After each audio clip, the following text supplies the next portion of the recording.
Bom dia a todos. Eu queria inicialmente agradecer ao Alfredo Barros, ao Arthur Katz e ao Serviço de Mastologia do Hospital Sírio-Libanês pelo convite e dizer que é uma honra muito grande poder estar aqui participando desse importante evento.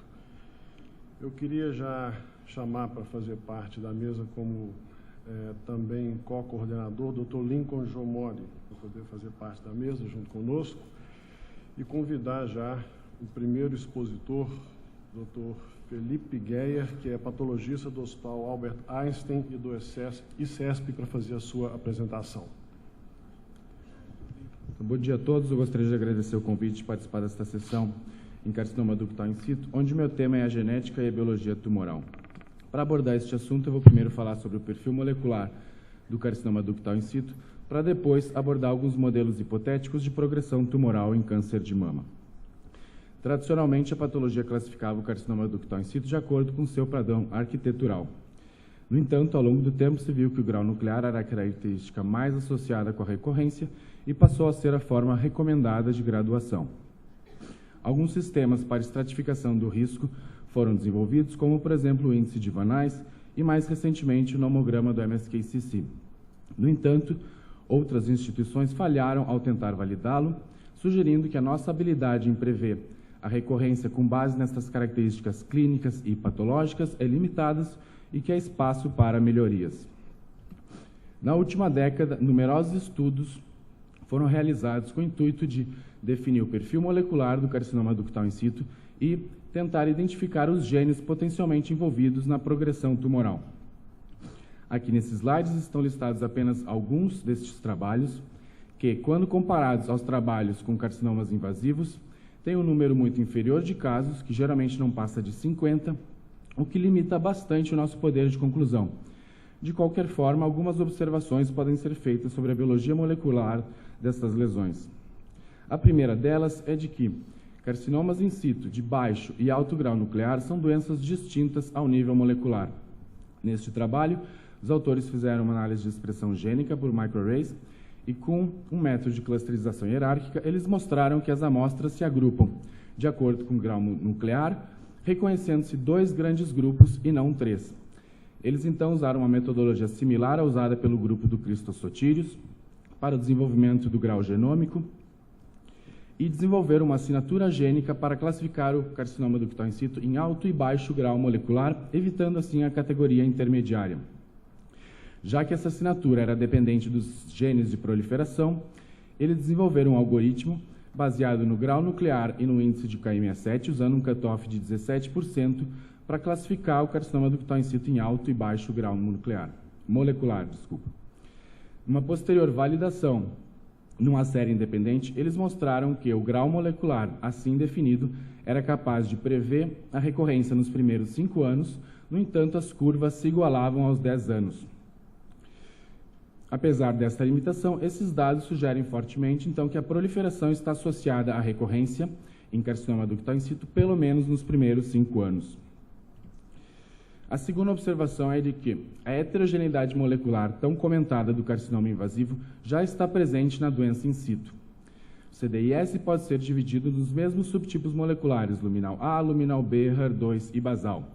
E também a evidência de que os mesmos padrões de alterações genéticas são responsáveis pela regulação dessas alterações transcriptômicas. Então, os carcinomas ductais in situ de subtipo luminal são bastante heterogêneos ao nível genômico, podendo ter perfis bastante simples, com apenas as alterações tipicamente vistas nos carcinomas de baixo grau RE positivo, que são ganhos de 1Q e perda do 16Q, ou podem ter perfis mais complexos, com ganhos e perdas em vários cromossomos, ou ainda alguns picos de amplificações. Já os carcinomas ductais in situ de subtipo HER2 são mais complexos, geralmente apresentando diversos picos de amplificações focais. O carcinoma ductal in situ de tipo basal é o mais complexo de todos, geralmente apresentando ganhos e perdas intercalados ao longo de todo o genoma, sendo amplificações eventos bastante raros. Algumas grandes séries de casos, na qual foi aplicada imunistoquímica para subtipagem molecular, sugerem que a proporção dos subtipos moleculares é distinta na doença in situ. Este trabalho, com os casos do Nurse Health Study, sugerem que os subtipos luminal B e HER2 são mais prevalentes, enquanto que o subtipo basal é menos frequente. Já que eles usaram a imunistoquímica para a definição dos subtipos moleculares, esses dados refletem a maior frequência de hiperexpressão do HER2 no carcinoma ductal in situ. Portanto, é possível que, se a tecnologia adequada fosse utilizada para subtipagem molecular, esses dados não se confirmassem, já que a concordância entre imuno e expressão gênica não é perfeita, sobretudo no contexto de tumores HER2 positivo.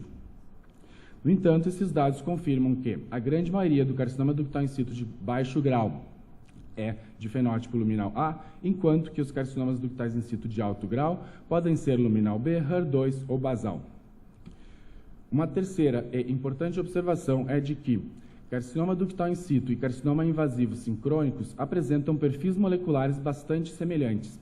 Aqui vocês veem um dendrograma derivado de uma análise de clusterização hierárquica com dados de hibridização genômica comparativa de 13 casos onde os componentes in situ invasivos foram separadamente microdissecados e analisados. Ao contrário do que alguém poderia imaginar, de que de um lado ficariam os carcinomas in situ e de outro os carcinomas invasivos, o que observamos é que ambas as amostras de um mesmo caso ficam agrupadas juntos, formando pares perfeitos. Como eu disse, aqui são dados de hibridização genômica comparativa, portanto, ao nível do DNA. No entanto, estudos utilizando microarrays para expressão gênica confirmam estes resultados ao nível do RNA. Nesse trabalho, 4 grupos de casos foram analisados, sendo que este terceiro grupo era constituído unicamente por carcinomas in situ e invasivos sincrônicos. E, como vocês podem ver, também ocorre a formação de pares perfeitos. Nestes dendrogramas, os carcinomas ductais in situ estão em azul e os carcinomas invasivos em vermelho.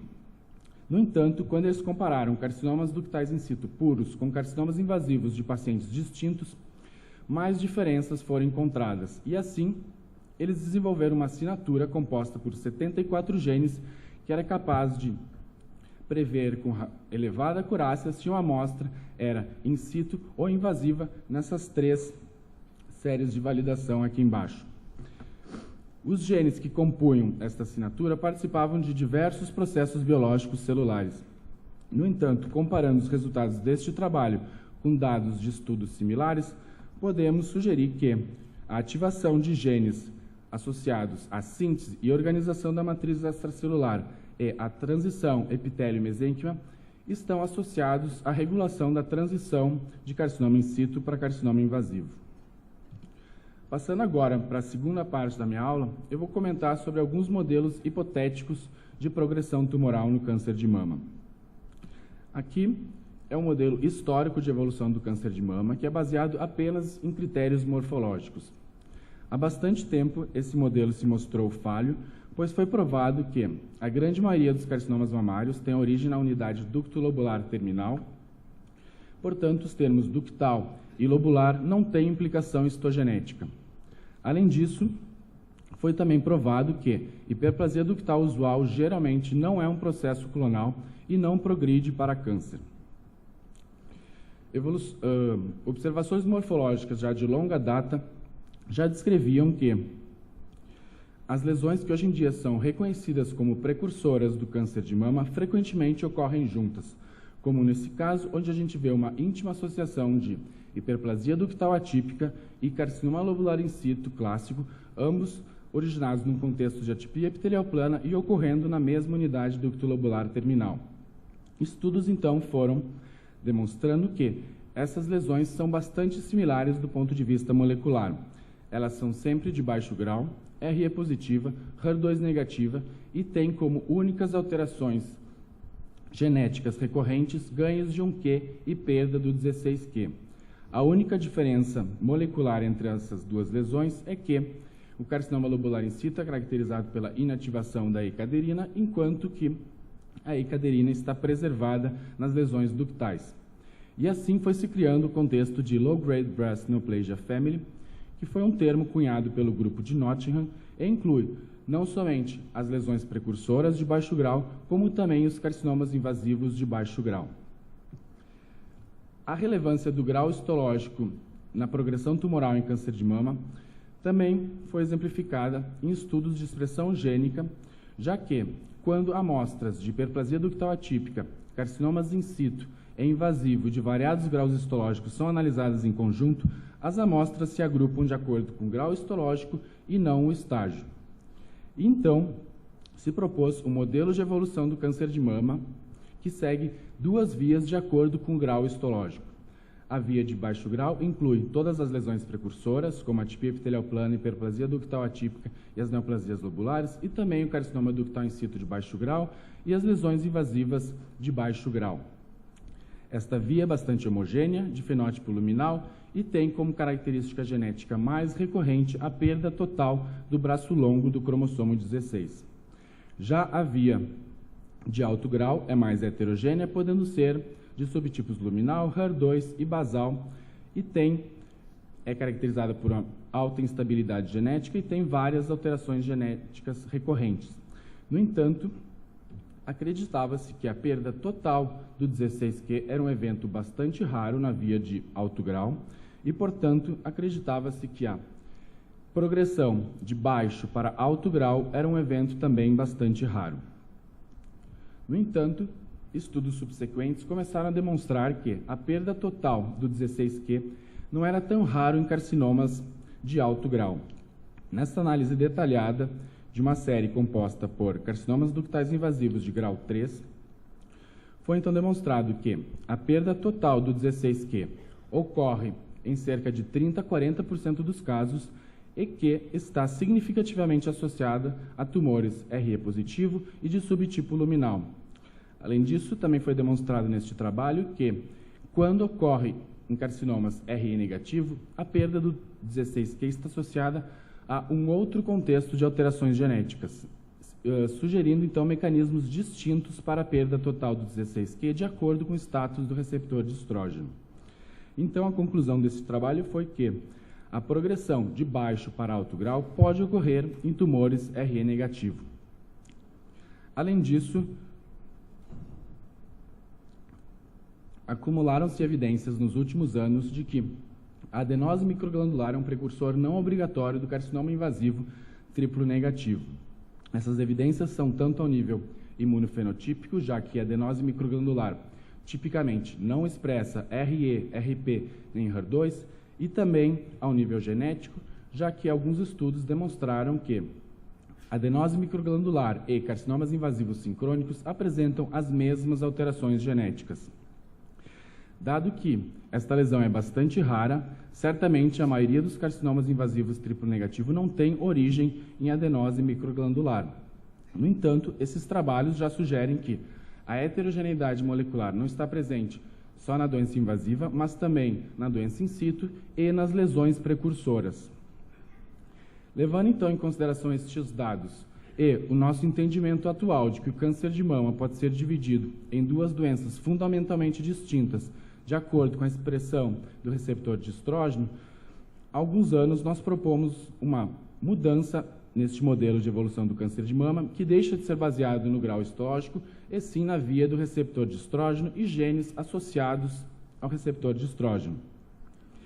A via RE positiva é composta então pelas lesões de baixo grau e aceita-se progressão de baixo para alto grau nesta via. Já a via RE negativa, as lesões são quase que sempre de alto grau, tem alta instabilidade genética e a gente então pode pôr a adenose microglandular como uma das lesões precursoras dos carcinomas basais. Progressão da via de baixo, da via RE negativo para a via RE positivo não pode ser completamente excluída, está aqui representado por essas linhas tracejadas.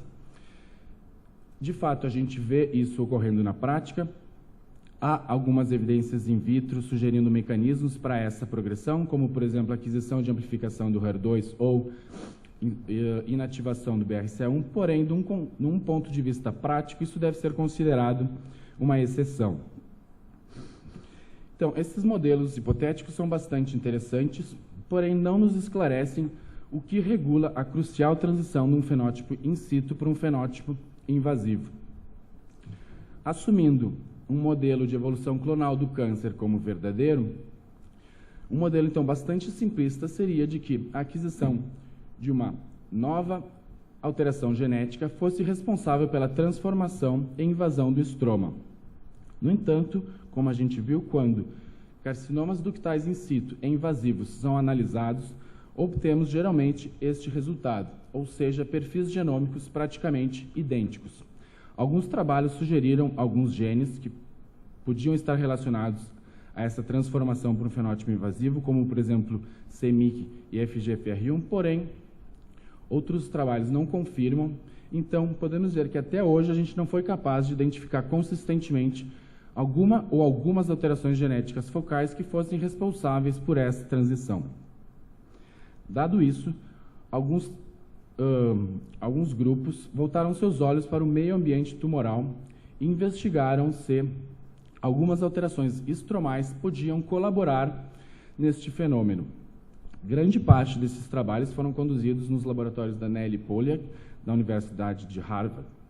Usando um elaborado mecanismo de purificação celular com eletrodos acoplados a marcadores de superfície celular, eles conseguiram obter amostras bastante puras de todos os componentes de um tumor, incluindo as células epiteliais neoplásicas, as células mioepiteliais, os fibroblastos e as células inflamatórias.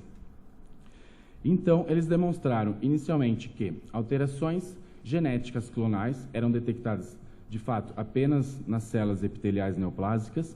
No entanto, alterações transcriptômicas, em geral induzidas por alterações epigenéticas, estão presentes em todos os componentes celulares. E, importantemente, essa reprogramação transcriptômica já estava presente no estágio in situ. E as alterações mais dramáticas eram vistas nas células mioepiteliais. Em geral, essas alterações estavam associadas à ativação de genes responsáveis pela produção de moléculas que são usualmente secretadas pelas células e têm um efeito parácrino local. Assim, o grupo da Nellie Polyak levantou uma hipótese e posteriormente validou no modelo in vivo de carcinoma ductal in situ que espontaneamente progride para carcinoma invasivo, de que a progressão para um fenótipo invasivo ocorre por alterações epigenéticas e regulação parácrina local. Neste modelo, os fibroblastos periductais colaboram com as células neoplásicas, atuando como facilitadores da invasão, enquanto que as células mioepiteliais atuam como guardiões até que sejam completamente destruídas. Bom, voltando então para o nosso modelo de evolução do câncer de mama, vimos que talvez não há uma alteração genética responsável pela evolução para um carcinoma invasivo. E para entender este fenômeno, devemos colocar o ducto mamário em seu meio ambiente natural, com as células mioepiteliais, os fibroblastos e as células inflamatórias. Parece então que ocorre uma reprogramação transcriptômica deste meio ambiente tumoral, já presente no componente in situ, que leva a um remodelamento da matriz extracelular, destruição das células mioepiteliais e da barreira ductal, e assim as células neoplásicas, que já são geneticamente avançadas, invadem o estroma. Se verdadeiro, este modelo teria algumas implicações terapêuticas, como, por exemplo, podemos imaginar que alguma terapia capaz de reverter esta reprogramação transcriptômica podia ter algum efeito inibitório no crescimento tumoral. Tanto, vocês viram já na aula de ontem do Charles Peru que a heterogeneidade genética do câncer de mama é ainda muito maior que a heterogeneidade transcriptômica. E muito se fala também da heterogeneidade genética intratumoral. E já há evidência na literatura para sugerir que a heterogeneidade genética intratumoral também é encontrada na doença in situ. Isso foi demonstrado de uma forma bastante objetiva nesse trabalho do grupo do Jorge Reis Filho, que analisou uma série de carcinomas in situ invasivos sincrônicos por hibridização genômica comparativa. Numa análise global, eles de fato confirmam que não há diferença significativa entre os dois grupos. Aqui vocês veem os gráficos de frequência de ganhos e perdas nos carcinomas invasivos e no in situ, e aqui vocês veem que não tem nenhuma diferença significativa entre os dois grupos. No entanto, quando eles fizeram uma análise de forma pareada entre cada componente de cada caso, eles encontraram algumas alterações focais em alguns casos, como, por exemplo, neste caso, onde havia alterações nos cromossomos 6 e 9. Desculpa que tem alguma alteração, um problema de transcrição para Mac e para PC. Bom, então tinha um caso que tinha alterações nos cromossomos 6 e 9, que foram posteriormente validadas com FISH. Neste caso, haviam maiores níveis de amplificação de uma região focal do cromossomo 6 no carcinoma invasivo, que foi posteriormente validada com FISH. E o experimento de FISH mostrou, então, que a maioria das células neoplásicas invasivas tinha essa amplificação, enquanto que a maioria das células neoplásicas in situ não tinham. No entanto, uma pequena proporção das células neoplásicas in situ tinham amplificação dessa região, sugerindo que o clone invasivo já estava presente no componente in situ. E o mesmo foi validado no cromossomo 9, porém de uma forma invertida.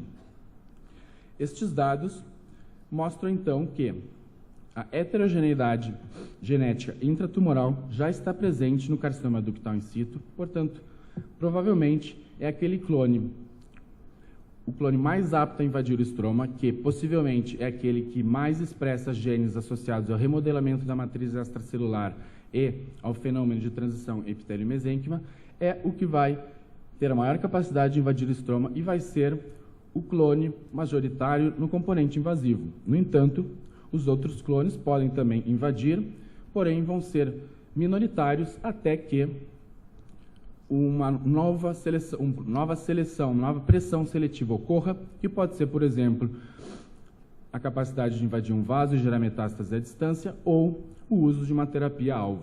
Então, os dados disponíveis permitem concluir que a progressão do carcinoma ductal in situ para um carcinoma invasivo é um fenômeno complexo que segue um modelo de evolução clonal envolvendo alterações genéticas e ou epigenéticas, bem como a interação com o meio ambiente tumoral.